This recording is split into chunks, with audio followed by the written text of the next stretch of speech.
All right, today we're going to be talking about the Army's new toy, and it's a grenade launcher. We're going to be talking about, first off, why is it even relevant?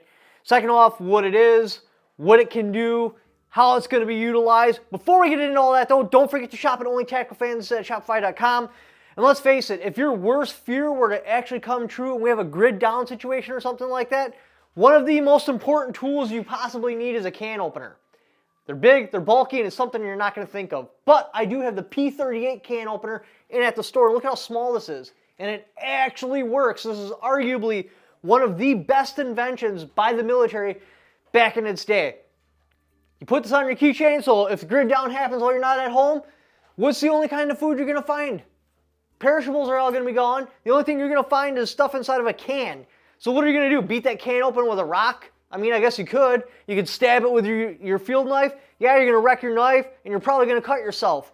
Something this small that takes up literally no weight and no size, putting them in your packs and on your keychains is just smart, and it's less than $5. Get them today at OnlyTacticalFans at Shopify.com. Anyways, moving on. Let's talk about this grenade launcher. To the Digital Board of Knowledge. All right, so this is the PGS. Precision Grenade System, the future of squad firepower. So where does this all come from? What is the point of this grenade launcher? I mean, we already got Grenadiers, we already got the 203, and then what is the other one, the 30320 or something like that? Well, it's coming down to the battlefield has changed. It's changed so much. Small arms casualties is only 5% right now. Most casualties are coming from artillery, IEDs, drones. So we need a tool in the squad that can adapt to the modern battlefield. This is how much has changed. So World War II, 25% of casualties came from small arms. A quarter of everyone that died on the battlefield came from some sort of small arm. That's a lot. It goes up in Vietnam. We're at 32%. But that's because of, we got jungles, ambushing. It was hard to bring in artillery and stuff like that. That was the whole Agent Orange thing. They were trying to get rid of the vegetation so they could bring in airstrikes and stuff like that.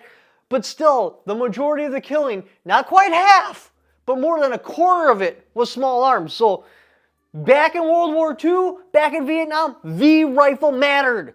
What kind of rifle are you going to carry? What type of ammunition it's going to shoot? How far it's lethal to? That took up 25% of the combat casualties. Now it's 5%. So what rifle do you really carry now? It matters 5% of the time. And when does it matter? CQB, ambushes, getting in and out of vehicles, when you're just walking along and you're running into the enemy. That's when your rifle matters. Other than that, it more or less does not matter. What's going on right now? We are having small drones, the FPVs and the kamikaze drones. They are going and they are taking over the combat field. Right now in Ukraine, drones cause 70 to 80% of casualties. And it could even be higher. These are moderate estimates. They're fast, they're cheap, they're lethal, they can hunt, they can have thermal on there so you can't hide from them. I mean, you can, but it makes it really difficult. It is an overhead threat. And it's a big overhead threat. Again, 70 to 80% of casualties are coming from drones now. That's wild. And what does that leave? So you got 5% rifles, 70 to 80%, we'll just call it 80% to keep the math easy. So what do we have left over that doesn't come from drones? It doesn't come from rifles. It's a very small piece of the pie.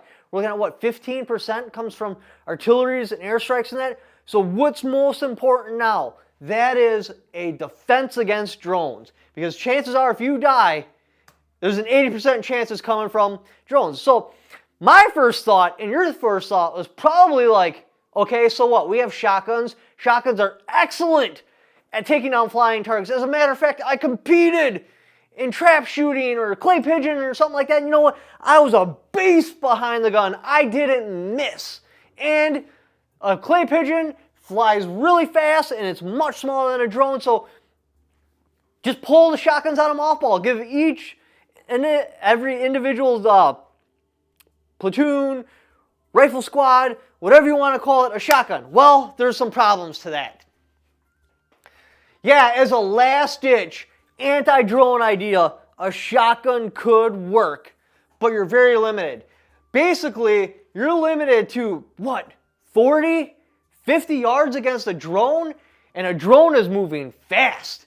Say they put an M18A1 Claymore on that drone, it is effective at killing 250 yards. It is dangerous and can cause injury past 100 yards. So here's your little shotgun cone of defense.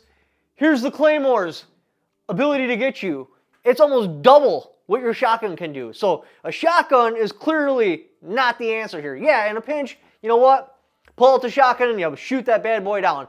But you're basically going to have to sneak up on the drone somehow. Because if it can see you and it detonates that Claymore, it's still game over. And not to mention, let's pretend you shoot that thing down and you don't completely destroy the transmitter, they can still detonate the Claymore. And they know if they just got hit with a shotgun, your drone's going down, you might as well just detonate the Claymore. You're already in enemy territory. So you're in a really bad spot if you're in shotgun range with a drone. It's just not a good time. Now you're thinking, well, what about drone jammers? Because that was my next thought. I'm like, well, you know what? We could just give everybody a drone jammer. It turns out they weigh to 5 to 15 pounds. Yeah, 5 pounds ain't a lot. 15 pounds is. That's more than most of modern rifles. And the fact is, an AR-15 magazine or a military, an M4 magazine, fully loaded is about a pound. So you could carry 5 to 15 extra magazines for what this jammer would cost you in weight. So you're increasing your loadout weight, which isn't good. You always want to be lighter. Now, yeah, lethal against drones, without a doubt. It is not lethal. 0 against humans, unless, of course, dude's got a pacemaker or something like that. But what the hell is he doing on the battlefield if he's got a freaking pacemaker? Long range, or limited range, you got battery problems, and then let's say you jam this drone, right? It's like boom, boom, crashes in the ground. Well, now it's out of line of sight of your jammer or it flies behind something.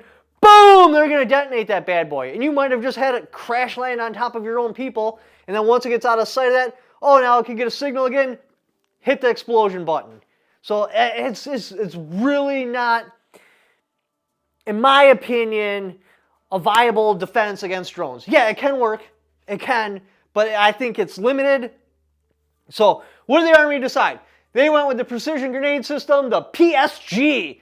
Here's the timeline of what's going on so far. Now, I'm a little bit late to this party because of my incarceration, but you know what? We're getting into it now. So in February 2025, that's when the Army basically requested for it, okay? October 2025, FN gets awarded a $2 million contract for their MTL-30. Full prototyping starts, or was basically approved May 11, 2026. That is for 16 weapons and 25,000 rounds of ammunition. Yeah, FN's got it. What do we got here? So that's pretty much it for that. I do like FN. As you guys know, I'm an FN fanboy. Essentially, the first reliable firearms I got, aside from Glock. You know, Glock was reliable, but you know what? It's freaking ugly. No one likes a Glock. If you can get Glock performance out of something else, you're going to go with something else because a Glock just does not look good.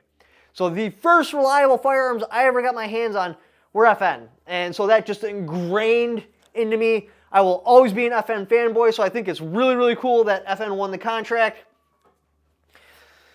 What are we looking at here? This is the next generation, blah, blah, blah. That doesn't matter. What matters here is the ammunition. Because it's got anti-drone technology. I'm assuming, I don't know this for sure, but because, you know, it existed in World War II, it makes sense to just downsize it. We've downsized everything else. Why can't we downsize it? You put a proximity detonator inside of the grenade round. So basically, when it gets close to the drone, the proximity detector, I don't know exactly how this works, but I'm assuming it can detect the proximity of the drone. It gets closer and closer and closer, and the second it starts pulling away, and it's going past the drone, boom, detonates, and you have like a mini flak round. So that's important because actually trying to hit a drone would be very difficult. Now trying to get a ball of an explosion in a general area of a drone, that's doable. So you have these little proximity, again, you know, this is, I'm guessing, but it would be stupid not to. You have these little proximity, basically flak rounds, and you shoot it, you just get it close to the drone, and once the sensors do all the work, detonates the round, takes out the drone. Now that's an effective defense, because this thing, from what I understand, can shoot as far as 500 meters, which is pretty freaking awesome. It also works in CQB. You can shoot rounds behind barriers. You can explode little things. This is not made, it's like the 203 and the 302, that was more like an anti-material. Now, understand, take that with a grain of salt. I am not an expert in those, because those are, even if you got a tax stamp for a 203, you still can't get the HE rounds. So on my research and things I got into, I just plucked that out and I set it over here because I really don't care. I'm not going to do a tax stamp and everything on a 203 to shoot chalk. That doesn't make sense to me. So I don't know a whole lot about 203, but from what I understand, they're more like anti-material, barriers, pillboxes. That's what they were going for. Where this is more for drones and CQB type work, or going behind the barrier. So a little bit different. Here's what this bastard actually looks like. What do we got here? I mean, this actually looks pretty cool. And a thing that's really nice is you see your AR-15 or M4 style firing system.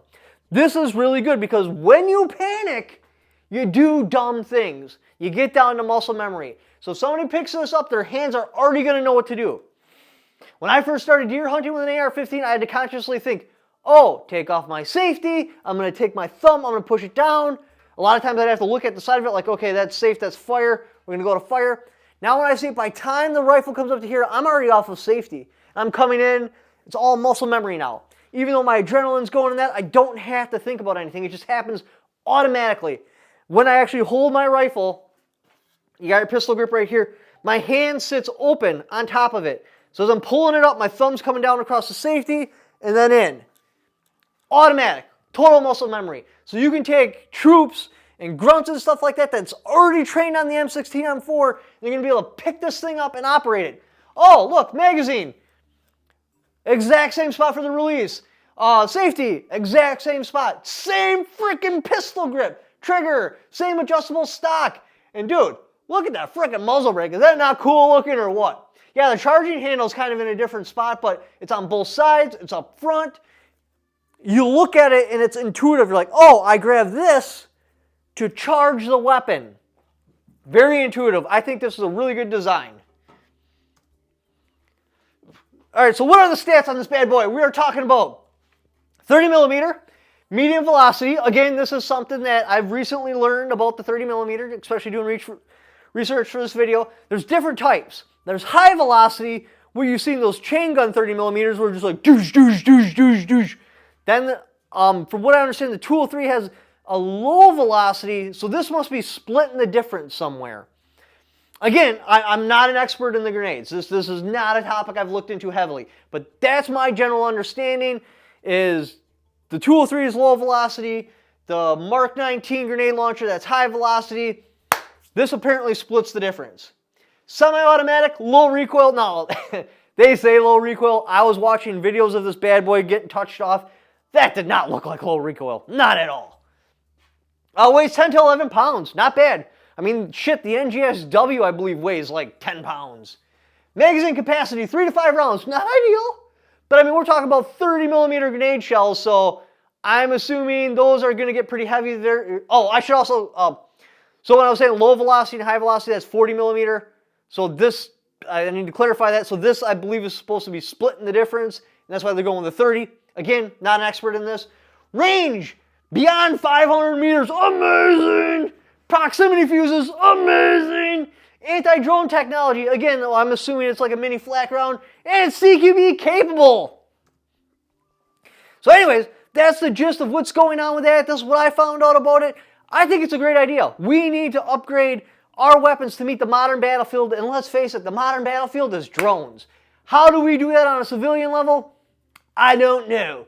Right now, the best we got is a shotgun, so if the commies ever invaded, I don't know exactly how we'd handle that on a civilian weapon, because it kind of made our civilian rifles not useless, but it really...